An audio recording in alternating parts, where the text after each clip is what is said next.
aad bay wanaagsaneyd laakiin nin baa waxa la yidhi hooyadii baa dhimatay dabeedna aaskii buu ka soo gaari waayey kolkii aaskii laga soo dareeray uu soo noqday ayuu war islaanta si fiican ma loo aas dabeed waxa lagu yidhi hadduu axanku raaco macnaha waxa weye haddaad si fiican u axanto aaskeedina waa maasha allah marka waxaan uga jeedaa madaxweynuhu khudbaddiisi way wanaagsanayd laakiin inay hadal u noqoto looma baahnee waa inuu ficil raacaa oo xukuumad fulinaysa hawlaha iyo khudbadda madaxweynaha waa in la xelaa oo aanay noqonin wax af laga yidhi oo qura waxuu sidoo kale aadan axmed cilmi doolyare ugu baaqay madaxweynaha somalilan inuu ka qayb galo sidii loo midayn lahaa shacbiga oo xilligii doorashada si weyn ugu kala fogaaday laba arrimood baa 120 cisho dalka xoog ugu sii kordhay labada arrimood waxa weeye qabyaaladii oo yani cirkaa martay oo meeshan la yidhaahdo baraha bulshada ama social media waxa ka dhex socda dagaal aan waxba la isula hadhin taas waxaan rajaynayay madaxweynaha dee doorashadii wuu helay waananu ku hambaliyeynay in marka ugu horeysa uu dadka shacabka u codeeyey axsaabta ay noqdaan oo uu ka dhigo oo xukuumaddu ka dhigto mar labaad dad midaysan oo dalkooda iyo qarankoodaba u midaysan oo walaala ah mar haddii codka dhammaaday laakiin taa waxaa keenay cadaaladdii markii ugu horreysay uu madaxweynuhu sheegay ee uu yidhi weliba dhinac ayaan ku jiibsanaya waxaa la yidhi inan yar baa aabbihii dagaala kolkaasuu dabadda u booday markuu dabadda u booday ayuu ku yidhi aabbihii ha ku cuno waraabuu dabeed inankii baa yidhi hay cuno hooyadii baa haddana tidhi ha ku cuno waraabuu iyo waar soo hoyo kolkaasuu yidhi hay cuno waraabihii oo dhegaysanaya oo ag jooga ayaa wuxuu yidhi waxaan la yaabanahay inanka yar aabbihii wuu ii ogol yahay inaan cuno inanka oo ha cuno buu leeyahy hooyadiina waxay leedahay waraabuhu ha ku cuno way ogoshay inanka yar qudhiisuna wuu ogol yahayoo inaan cuno wuu doonayaa laakiin halka waa ka khaldan yihiin ayaan garan lahay waxa weeyaan madaxweyne waa lagula shaqaynayaa laakiin halka waa ka khaldan yihiin adiguna waad garanaysaa shacabkuna way garanayaan shacabku cadaalad bay doonayaan mucaaradkuna cadaalad buu doonayaa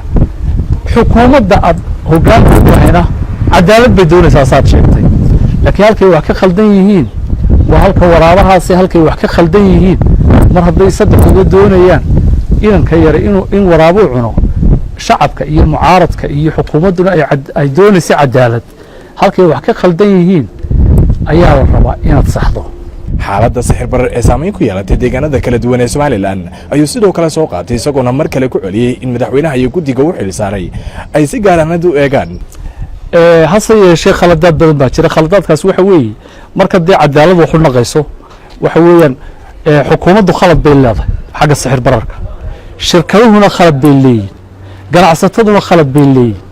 laakiin xukuumaddii shirkad keliya ayay khaladka saarto waxay tidhi kulli fidna cinda geel waxaasoo khalada saad baa wataa saadka waxaynu ognahay dhowr iyo 10kii sane u dambeeyey dalka wuu ka shaqaynayey doolarkuna caadiguu ahaayo 6,500 6,700 buu ku ciyaari jiray marka waxa qurux badan weynu ogno waa runoo khaladad xagga telesomtuna wuu jiraa shirkad kalena wuu jiraaye inay xukuumadduna khaladkeeda qirato oo iyaduna ay lacag fara badan oo aan serial number lahayn oo suuqa la soo geliyey xukuumaddii u dambeysay the last 3 yearskii u dambeeyey oo somaliland shilina ayaa jira xukuumadduna ama baanka dhaxana weli may odhanin annaguna maanta $50,000 oo dollar baanu suuqa gelinaynaa si sixirku u jabo waxa weeyaan wasaaradda maaliyadda qaybta u fadhida immigration dollar bay qaadataa way iga diideen inaan laan siiyo baasaboorkii aan doonayay inaan qof u qaado wasaaraddii maaliyadda ee ahayd inay lacagta somalilandka ah ay dalka lagu socodsiiyo waxaan tegey telesomta waxaan ku idhi dollarkan hooya somaliland ay siiya waxay gu yidhahdeen ma hayno oo dollarun baanu haynaa dee ma new york baanu joognaa dhinaca brotokoolka madaxweynaha xilliyada uu booqanayo goobo kala duwan oo dalka gudihiisa iyo dibaddiisa ayuu ku soo qaaday isla kula warbaahineedkiisan waxaan arkay rag xilal hore hayn jiray wasiiraha oo mar wal oo kastaba madaxweynaha doonaya inaanay wasiiradu ka xigin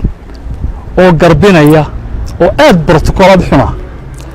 oo ay tahay madaxweyne dadka aan xilalka haynin ee ku barbar yaacaya dee nidaamka xukuumadeed kuma wanaagsanee